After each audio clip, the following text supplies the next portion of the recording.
Hello friends, हम लोग साधारण ब्याज की सीरीज को आगे बढ़ाएंगे। ठीक है ना। साधारण ब्याज का पार्ट 1 अपना हो गया था। अब पार्ट 2 में कुछ बहुत ही इंपॉर्टेंट और अच्छे अच्छे क्वेश्चन हम लोग डिस्कस करेंगे। ठीक है, तो ज़्यादा समय वेस्ट ना करते हुए सीधे हम लोग क्वेश्चन पे आते हैं। ठीक है, आज का पहला क्वेश्चन आपकी स्क्रीन पे आ गया होगा। ठीक है, क्वेश्चन है, कुछ साल में मूलधन और मिश्र धन का अनुपात 4:5 है। 3 साल बाद यह अनुपात 5:7 हो जाता है, तो ब्याज की दर क्या होगी। ठीक है ना। ये कह रहे हैं कि कुछ साल में, अब यह नहीं पता कितने साल में मूलधन और मिश्र धन का अनुपात 4:5 है। ठीक है ना। ये क्या है, मूलधन है, प्रिंसिपल है। ठीक है ना। और ये क्या है, मिश्र धन है, 4:5 है। ये कह रहा है कि 3 साल बाद यही अनुपात कितना हो जाता है, 5:7 हो जाता है, मूलधन और मिश्र धन का। ठीक है, देखिए मूलधन तो सेम ही रहता है। मान लिया 100 रुपए है, 5% के हिसाब से 5 साल बाद 25 हो गए, उसके 5 साल बाद 50 हो गए, लेकिन मूलधन तो नहीं बदलेगा ना। जो रेशियो है उसमें मूलधन तो वही रहेगा। तो देखिए यहाँ पे जो ये 4 और 5 अलग अलग है, इसको अपन मूलधन बना लेते हैं, 100 बना लेते हैं। ठीक है, तो 100 बनाने के लिए देखिए इसमें 25 से इंटू कर देते हैं और इसमें 20 से इंटू कर देते हैं। ठीक, तो ये क्या आ जाएगा, 100 से 125 हो गया, यहाँ पर 100 से 140 हो गया। इसका मतलब देखिए कुछ साल बाद मूलधन और मिश्र धन 100 और 125 था, 3 साल बाद 140 हो गया। देखिए मिश्र धन 125 से 140 हो गया, कितना कितना बढ़ गया, 3 साल में 15 बढ़ गया। ठीक है, और कितने साल में, 3 साल में। अच्छा, 3 साल में 15 बढ़ रहा है, तो एक साल में कितना बढ़ रहा था, 5 रुपए। और मूलधन कितना था अपना 100, और हमने कहा था 100 रुपए पे एक साल में जितना रुपए की ब्याज होता है, कितना बढ़ता है, वही क्या होती है, दर होती है। तो इसमें जो दर है इस क्वेश्चन की कितनी हो गई, 5%। ठीक है, अगर क्वेश्चन में पूछ लेते कि अच्छा बताइए कि कितने साल बाद ये 4:5 रेशियो हुआ हो। ठीक है ना। अब देखिए 100 और 125 है, ठीक, और कितने परसेंट के हिसाब से, 5% के हिसाब से। ठीक है, अच्छा ये बताइए 100 रुपए आपके पास मूलधन है, 5% के हिसाब से कितने साल में मिश्र धन 125 हो जाएगा। भाई 100 रुपए में 5%, एक साल में अगर 5 है तो कितने साल में 125 हो जाएगा, 5 साल में। ठीक है, तो ये जो रेशियो आया होगा 4 और 5 कितने साल में आया होगा, 5 साल बाद। ठीक है, एक बार और क्वेश्चन को देख लेते हैं। ये कह रहे हैं कि कुछ साल बाद मूलधन और मिश्र धन का अनुपात 4:5 है, इसके 3 साल बाद यही अनुपात 5:7 हो जाता है। मूलधन तो सेम ही होता है, अपन ने मूलधन को 100 बना लिया, तो मिश्र धन देखा 125 से 140 हो रहा था, 3 साल में 125 से 140 हो रहा है, 15 बढ़ रहा है, एक साल में 5 है, 100 रुपए में एक साल में 5 रुपए अगर बढ़ रहा है, जो ब्याज है वही क्या होता है, 5% दर होती है। ठीक है, और अगर इसी क्वेश्चन में कह देते किससे बताइए कितने साल बाद ये 4 और 5 हुआ होगा, तो देखिए 100 और 125 है। ठीक है ना। अब देखिए 100 से 125 हो गया, 5% के हिसाब से 5 साल में 25 ब्याज मिल गया होगा। ठीक है ना। अगला क्वेश्चन देखते हैं।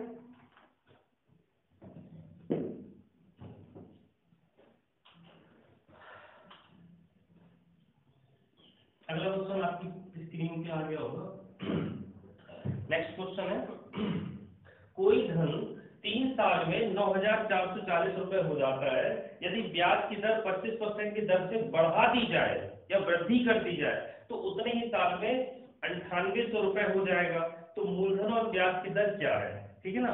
अब ये कह रहे हैं कि कोई धन है 3 साल बाद कितना हो रहा है, 9,440 हो रहा है। ठीक है ना, 9,440 हो रहा है, और ये कह रहे हैं अगर दर 25% के हिसाब से बढ़ा दी जाए। ठीक है, मतलब कि जो दर है 25% का मतलब क्या होता है, 1/4। अगर 4 से और कितनी कर दी जा रही है, 5 कर दी जाएगा दर, तो ये कह रहे हैं कि जो 9,440 रुपए पहले रुपया आपको मिला था, ये जो मिश्र धन था, यही कितना हो जाता है, 9800 हो जाता है। ठीक है, देखिए 25% दर, 25% का फ्रैक्शन होता है 1/4, मतलब कि जो दर है वो 4 से 5 हो गई, और जो धन था अपने पास मिश्र धन का, वो 9440 से 9800 हो गया, ठीक है ना। अब देखिए जो एक बढ़ा है, यहाँ पर जो एक बढ़ा है, एक की वैल्यू रियल में कितना बढ़ गया, ये 360। अच्छा एक की वैल्यू 360 है, तो ये 4 की वैल्यू कितनी आ गई, 36 चौको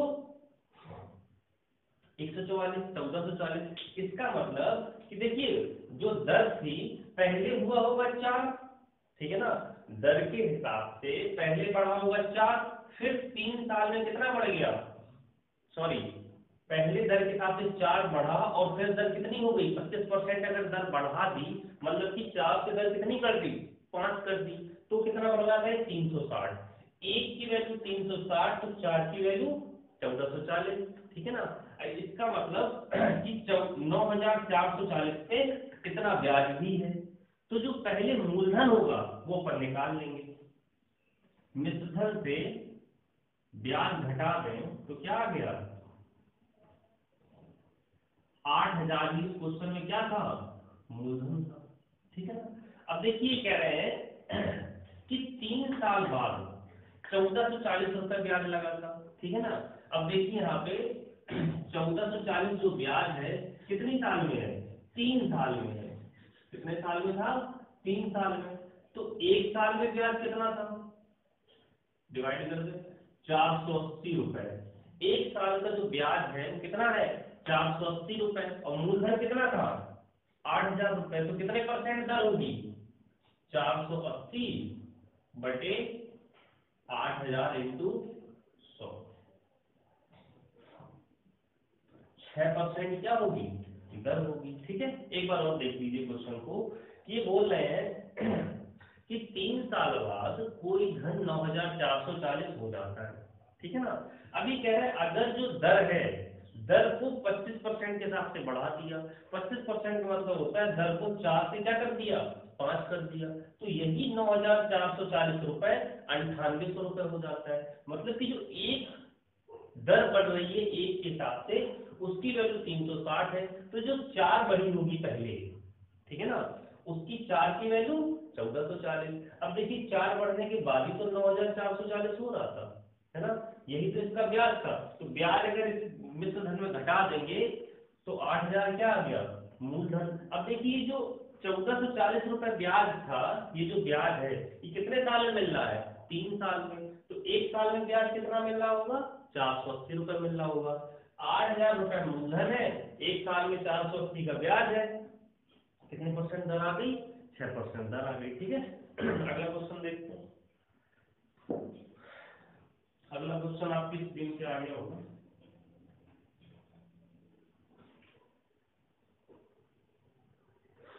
देखिए क्वेश्चन, अगला क्वेश्चन है 10,000 रुपए को 10,000 रुपए को 2 भागों में इस प्रकार बांटा गया कि पहले को 5% पर, दूसरे को 6% पर। एक साल में 5% से मिलने वाला ब्याज 6% से मिलने वाले ब्याज से 76.50 रुपए अधिक है, तो बताइए कि 6% पर कितना पैसा दिया गया था, ठीक है ना। अब देखिए जब भी हमने कहा था 2 भागों में बांटते हैं तो 100x और 100y टाइप में अपन सॉल्व करते हैं। तो रुपया कितना था, 10,000 रुपए। अब इसको 2 भागों में अपन ने बांटा। सबसे पहले 100x प्लस 100y बराबर कितना, 10,000, ठीक है। ये कह रहे हैं कि पहले को 5% और दूसरे को 6% पर दे दिया। एक साल में 5% से मिलने वाला ब्याज 6% से मिलने वाले ब्याज से 76.50 रुपए अधिक था। देखिए एक साल में इससे कितना ब्याज मिला, 5x, और इससे कितना मिलेगा, 6y, ठीक है। अभी कह रहे हैं कि इससे ज्यादा है 76.50, मतलब कि इन दोनों का जो डिफरेंस है वो कितना है, 76.50 रुपए डिफरेंस है, ठीक है। अब देखिए इसको सॉल्व कर लेते हैं। और अपन से पूछा क्या था कि 6% वाले को कितना पैसा उधार दिया गया था, मतलब कि 100y का मान अपन से पूछा है, ठीक है। चलिए देखते हैं। यहाँ पर अगर अपन 20 से मल्टीप्लाई करते हैं, ठीक है ना, यहाँ भी 20 से, पूरे में अगर 20 से मल्टीप्लाई करते हैं और उसके बाद फिर घटा दें तो देखिए इससे ये कैंसिल हो जाएगा, ठीक है। ये कितना हो जाएगा, 220y माइनस का बराबर 75,152,153। ठीक है, ये कितना आ गया? 1530 माइनस। ठीक है, तो y बराबर कितना आ गया? इसको घटा देते हैं, पर कितना आएगा? 8,470/220। ठीक है, माइनस से माइनस तो कैंसिल ही हो जाएगा इससे। ठीक है, अब देखिए 0 से 0 गया, 11 दूनी 22, ये आ गया अपना 77/2।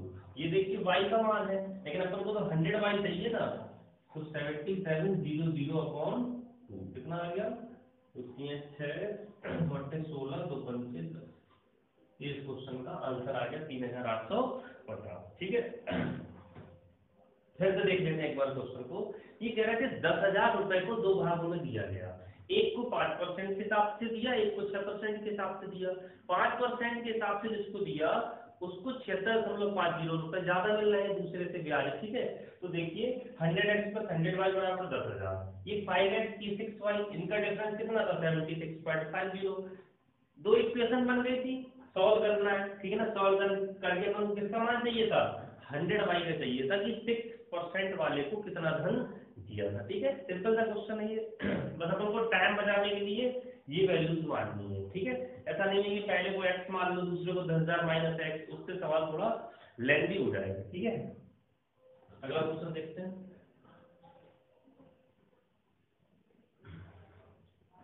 लास्ट क्लास हमने आपको बताया था कि अगर कभी ब्याज समान है, ठीक है ना, अगर अपन को दर दी है, समय दिया है, और कह रहे हैं कि ब्याज बराबर बराबर मिल रहा है, तो हमने आपको फॉर्मूला बताया था। कब? जब ब्याज समान मिले। तो हमने फॉर्मूला बताया था, मतलब रेशियो का, वो क्या था? 1/R2D2, सॉरी, मूलधनों का जो अनुपात था P1/P2, ये 1/R1T1 अनुपात 1/R2T2 था। कब? जब ब्याज बराबर हो। अगर मिश्र धन बराबर हो, अगर मिश्र धन बराबर हो, तो जो P1 और P2 का रेशियो होता है वो क्या होता है? 1/100 + R1T1 प्लस 1/100 + R2T2। ठीक है ना, ये जब ब्याज बराबर हो, ये जब मिश्र धन बराबर हो। ठीक है, दोनों फॉर्मूले याद रखना, इसी फॉर्मूले पे डिपेंड एक तो क्वेश्चन है, बहुत ही सिंपल। ठीक है, क्वेश्चन देखते हैं हम लोग। पहला क्वेश्चन है, 24,000 रुपए को 3 भागों में इस प्रकार बांटा गया कि पहले, आपकी स्क्रीन पे आ गया होगा कि 24,000 रुपए को 3 भागों में इस प्रकार बांटा गया कि पहले भाग को 10% की दर से 5 साल के लिए, दूसरे को 4% की दर से 5 साल के लिए, और तीसरे को 5% की दर से 20 साल के लिए दिया गया। तीनों से प्राप्त धनराशि बराबर है। तीनों से जो प्राप्त धनराशि मतलब मिश्र धन बराबर है, तो तीनों भागों का मूल्य क्या है? P1 P2 P3 का रेशियो चाहिए। ठीक है, अभी हमने आपको फॉर्मूला बताया, उसी के अकॉर्डिंग अपन मान रख देते हैं 1/100 प्लस R1T1। देखिए R1 कितना है? 10, और ये 5, कितना हो गया? 50। दूसरा R2T2 4% के हिसाब से 5 साल का 20। तीसरा 1/100 प्लस R3T3 कितना? 100। रेशियो देखते हैं, 150, 120, 200। ठीक है, 600 का मल्टीप्लाई कर दो, कितना आ गया?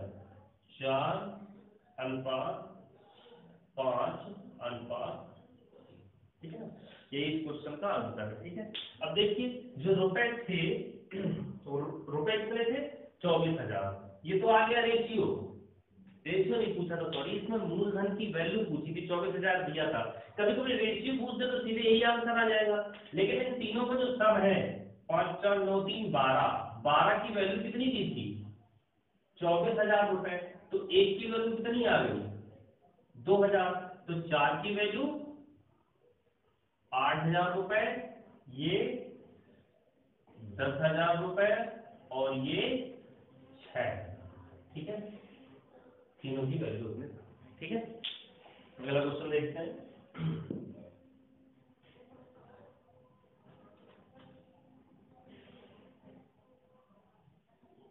अगला क्वेश्चन ये बोल रहे हैं कि एक पिता ने अपने पुत्रों को 1,20,000 रुपए को इस प्रकार दिया कि 18 साल होने पर दोनों पुत्रों को समान धन मिले। मतलब कि देखो समान धन मिल रहा है, मिश्र धन समान है। अभी एक पुत्र 12 साल का तथा दूसरा 14 साल का है। ब्याज की दर 5% है, तो दोनों पुत्रों को कितना कितना धन दिया गया। ठीक है ना, चलिए देखते हैं। अब देखिए फिर से P1 और P2 का रेशियो निकाल लेते हैं अपन। मिश्र धन बराबर है, ध्यान देना इस चीज को कि मिश्र धन क्या है, बराबर है, बराबर धन मिल रहा है। अच्छा, पहला भी 12 साल का है और 18 साल होने पर उसको रुपया मिलेगा, तो कितने साल बाद मिलेगा?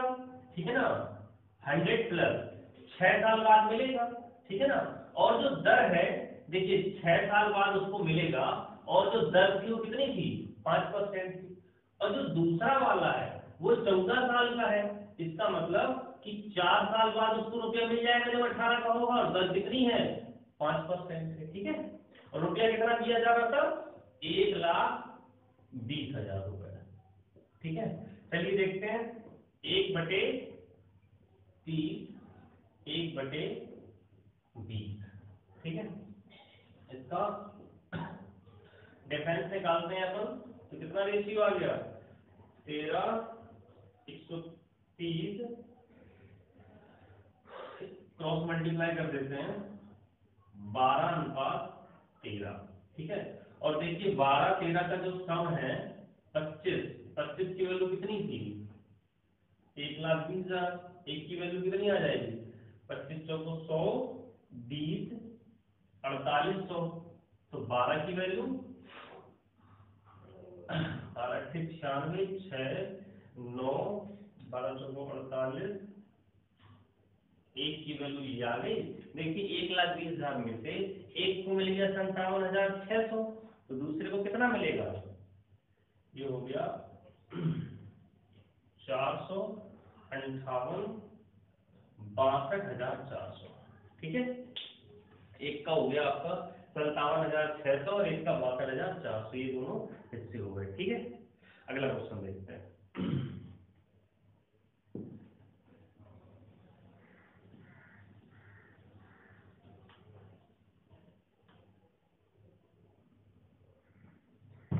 अगला क्वेश्चन है, कोई धन, आपके स्क्रीन पे भी आ गया होगा, कोई धन 2 साल में 756 हो जाता है, 3.5 साल में 873 हो जाता है, मूलधन और ब्याज की दर बतानी है। देखिए कह रहे हैं कि 2 साल में कितना हो रहा है? 2 साल में हो रहा है 756, और 3.5 साल में कितना हो रहा है? 3.5 साल में हो रहा है 873। अब देखिए 1.5 साल में कितना अंतर है इसमें? ठीक है, निकाल देते हैं। 7 और कितना? 1 और 1, 1.5 साल में 117 का अंतर आ रहा है, तो 1 साल में कितना आ रहा होगा? ठीक है, 15 7 105, 5 7 5 12, 8, 1 साल में 78 रुपए का अंतर आ रहा है। ठीक है ना, अब देखिए 1 साल में 78 रुपए का अंतर आ रहा है, और 2 साल बाद कितना हुआ था? ये 756 हुआ था। तो 2 साल में जो ब्याज मिला होगा वो कितना मिला होगा? ठीक है, 156 रुपए मिला होगा, और 156 ऐड होके ही तो ये 756 हो रहा था। मतलब कि जो मूलधन है, मूलधन कितना होगा? 756 और माइनस 156, कितना मूलधन होगा? 600 रुपए। और देखिए 600 रुपया हो गया मूलधन, ब्याज कितना है 1 साल का? 78 रुपए। तो दर कितना आ गया? 13%, 13×78। ठीक है, एक बार और देख लीजिए। 2 साल में कोई धन 756 हो रहा था, 3.5 साल में 873 हो रहा था। इसका मतलब 1.5 साल में जो डिफरेंस हुआ वो कितना है, 117 ब्याज मिल रहा है। तो 1 साल में कितना ब्याज मिल रहा है, 78 रुपए। अच्छा 1 साल में 78 मिल रहा है, 2 साल में 156 मिला होगा, तभी तो ये इतना 756 हुआ। अच्छा 156 ब्याज लग के अगर 756 मूलधन हो रहा है, मिश्र धन हो रहा है सॉरी, तो मूलधन कितना हो गया, 600 रुपए। 600 रुपए में 78 रुपए साल का ब्याज है, 13% दर आ गई। ठीक है, अगला क्वेश्चन देखते हैं।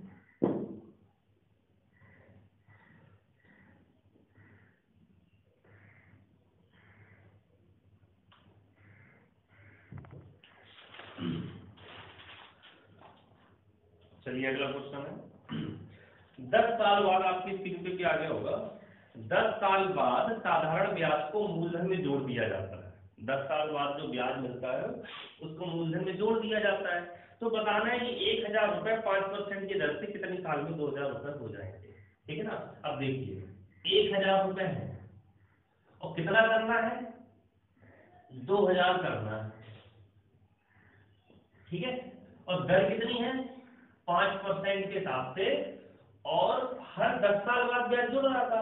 अच्छा 5% के हिसाब से 10 साल में 500 रुपए क्या मिल जाएगा, ब्याज मिल जाएगा।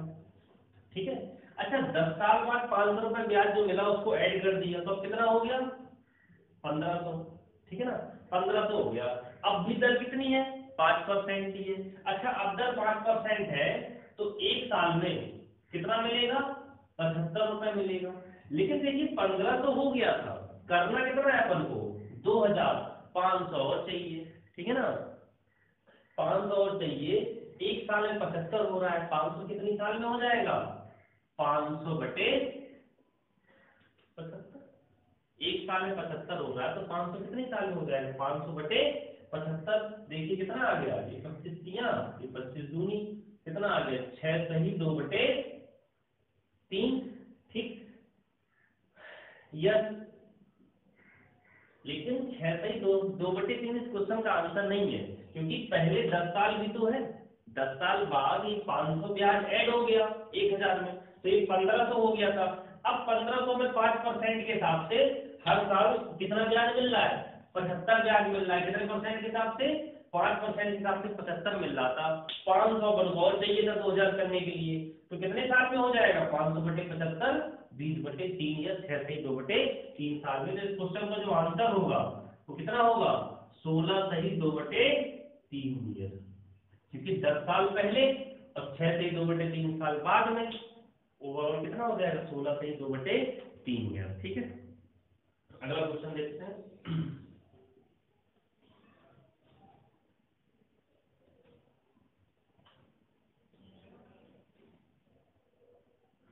अगला क्वेश्चन है, ए ने बी से 6300 रुपए 14% की दर से उधार लिया।